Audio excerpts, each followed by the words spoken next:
బెంగుళూరులో yellow line metro start చేశారని తెలిసి ఎలా ఉందో ఎక్స్‌ప్లోర్ చేద్దామని వెళ్ళిపోయాను. నా ఫీడ్‌బ్యాక్ ఎలా ఉందో చెప్పేస్తాను. వీడియో మొత్తం చూసేయండి. బొమ్మసంద్రాలో చిన్న పని పడి, సమయానికి బైకు లేకపోయి, ఇంకా ఎలా వెళ్దాంరా అనుకుంటూ నడుచుకుంటూ గబగబా మెట్రో వచ్చింది కదా! కొత్తగా ఎక్స్‌ప్లోర్ చేద్దామని పక్కనే ఉన్న కుడ్లు గేట్ మెట్రో స్టేషన్‌కయితే వచ్చేసాననమాట. ఇక మెట్లెక్కి పైకెళ్ళి మెట్రో చూద్దామని పైకి గబగబా ఎళ్తే మెట్రో స్టేషన్ అప్పుడే టైడ్ సర్ఫ్ ఏసి ఉతికితే షైన్ అయ్యే బట్టల్లాగా షైన్ అవుతూ ఉంది. ఇంకెలాగో కొద్ది రోజులు చెడగొట్టేత్తారు కదా అని చెప్పి మనసులో అనుకుంటూ టికెట్ల కౌంటర్ దగ్గరికైతే ఎళ్ళిపోయాననమాట. మంత్ ఎండ్ కష్టాల వల్ల అకౌంట్‌లో చిల్లి గవ్వలేక చేతిలో ఉన్న చిల్లరతో టోకెన్ అయితే తీసేసుకున్నాను. ఆ టోకెన్‌ని టోల్ గేట్ లాంటి ఈ గేట్ దగ్గర స్కాన్ చేసి తొందరగా మెట్లెక్కి పైకెళ్ళి మెట్రో స్టేషన్ వ్యూ చూసుకుంటే పైనంతా చాలా క్లీన్‌గా, నీట్‌గా మెయింటైన్ చేశారు. రాత్రిపూట కాబట్టి రష్ అసలే లేదు. ట్రైన్ ఎప్పుడొస్తుందిరా అని చూస్తే 10 నిమిషాలని చూపిచ్చింది. మళ్ళీ తిరిగి చూస్తే 10 నిమిషాలు కాస్త 12 నిమిషాలయింది.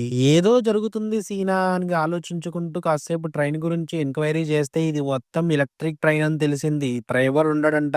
కంప్లీట్‌గా ఎలక్ట్రికల్ ట్రైనే. ఏదో ఇంట్రెస్టింగ్‌గా ఉంది అని వెయిట్ చేస్తూ కూర్చున్నా.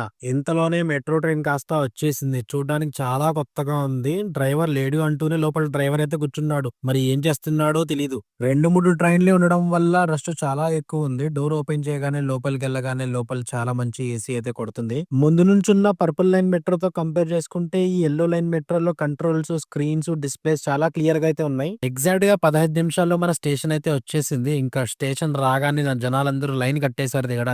మెట్రో రైడ్ అయితే చాలా బావుండింది. కొత్తది కాబట్టి క్లీన్ అండ్ నీట్‌గా బాగా మెయింటైన్ చేశారు. ఇంకెలాగో కొద్ది రోజుల్లో చెడగొట్టేస్తారు. అదే తెలిసిన విషయమే.